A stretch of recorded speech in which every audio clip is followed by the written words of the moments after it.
Olá, turminhas do quinto ano. Hoje teremos nossa aulinha de História. Vamos falar da expansão marítima e comercial da Europa. No século XV, 1401 e 1500, muitos comerciantes europeus faziam comércio com o Oriente, principalmente com as Índias.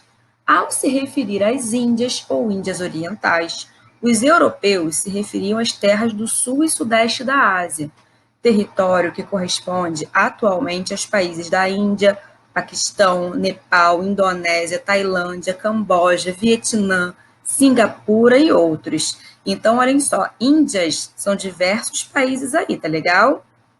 Os comerciantes compravam os produtos orientais e depois vendiam bem caro na Europa. Esse comércio ocasionou uma expansão marítima de alguns países europeus. Essa expansão denominamos grandes navegações. Os produtos mais procurados pelos europeus eram tecidos de seda, porcelanas, perfumes, marfim e especiarias. O que seriam essas especiarias, gente? Cravo, canela, noz moscada, gengibre, pimenta. Olhem aqui esses produtos. Os temperinhos que eu falei, a porcelana, os tecidos. Hoje em dia a gente compra isso muito fácil, vai ali no mercadinho que tem. Mas naquela época não. Algumas invenções contribuíram muito para as grandes navegações: a bússola, o astrolábio e as caravelas. A bússola e o astrolábio são dois instrumentos de orientação utilizados pelos navegadores, e a caravela, uma embarcação marítima. O astrolábio é um instrumento muito antigo para medir ângulos, que serve para medir a altura dos astros acima do horizonte. Olha aqui um desenho desse astrolábio. Servia para os navegadores conseguirem descobrir a sua localização enquanto navegavam.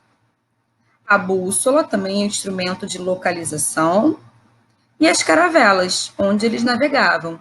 Naquela época não existia avião, carro, ônibus. Então, as viagens eram pelo mar.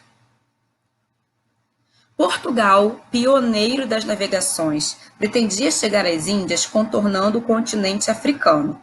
Dom Manuel, que na época era o rei de Portugal, ordenou uma nova expedição a Calicut, com o objetivo de instalar feitorias na Índia e estabelecer comércio de especiarias. O comando dessa expedição foi dado a Pedro Álvares Cabral, nomezinho que vocês já conhecem. Então, Dom Manuel foi lá, organizou essa expedição e nomeou Pedro Álvares Cabral. Olhem aqui no mapa onde estava Portugal. Aqui, ó, Lisboa, aqui tem o Brasil. Aqui, ó, Lisboa, Portugal. E aqui na Índia, onde eles queriam chegar. Então, olha aqui a rota. Ele tinha que sair daqui de Lisboa, pelo mar, contornando aqui o continente da África todinho para chegar aqui. Mas o que aconteceu? As embarcações saíram daqui e foram se afastando e esbarraram aqui nessa terra. Olha por que esse povo todo de Portugal chegou no Brasil. Eles se afastaram demais do continente africano. Vamos prosseguir. O Brasil colônia é a chegada dos portugueses. Então, lá no dia 22 de abril de 1500, a esquadra portuguesa, comandada por Cabral, chegou ao Brasil. Olhem aqui quem eles encontraram. Eles deixaram aqui, ó, as caravelas estão lá, eles vieram aqui nos barquinhos, chegando no Brasil. Os portugueses avistaram primeiramente um monte, denominando Monte Pascoal, porque era a época de Páscoa.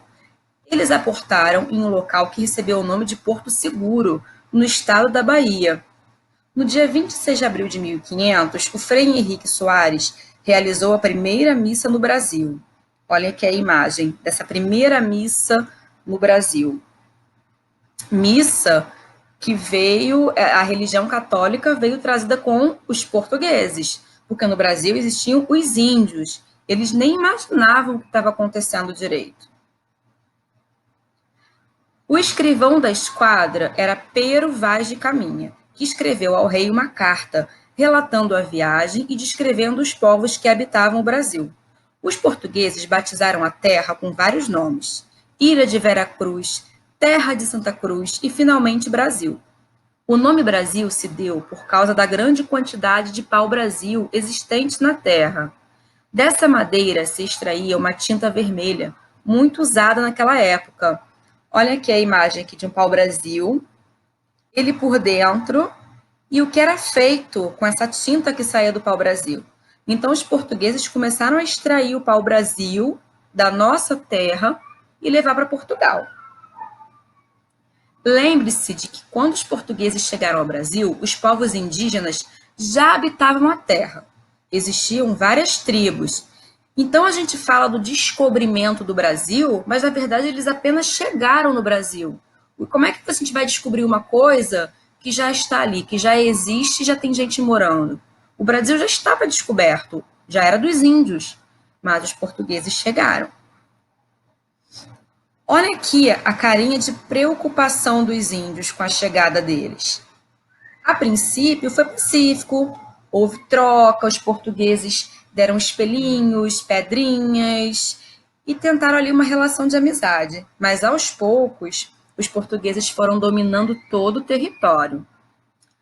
As tribos organizavam-se em aldeias chamadas tabas. Cada aldeia era formada por um conjunto de ocas. Olha aqui as imagens de algumas aldeias.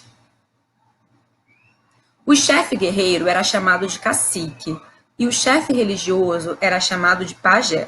Os indígenas não usavam roupas e enfeitavam o corpo com plumas coloridas, dentes de animais e pinturas. A alimentação dos indígenas se constituía da caça, da pesca e de vegetais. Algumas tribos cultivavam a mandioca, o milho, o amendoim e a batata doce. Os povos indígenas acreditavam em várias divindades, como Tupã, o Rei Trovão, Jaci, a Lua, Guaraci, o Sol. Então, eles não acreditavam em um único Deus. Para eles, existiam vários. Olha aqui as imagens de alguns dos índios, de como eles se vestiam. Alguns se vestem assim, né? Se vestem não, pintam o corpo, usam esses acessórios. Suas armas eram o arco, a flecha, a lança, o tacape e a zarabatana. Os indígenas deixaram várias contribuições para a nossa cultura.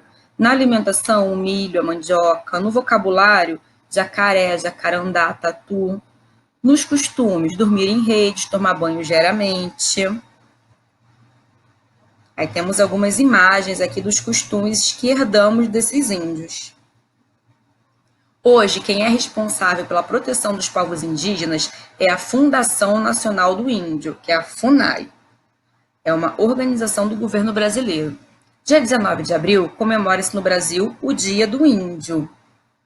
Mas será que eles têm razões para comemorar? Olhem aqui por esse mapinha de 1500 e o mapinha atual, mostrando a quantidade de índios. O que foi acontecendo com esses índios? Foram sumindo, né?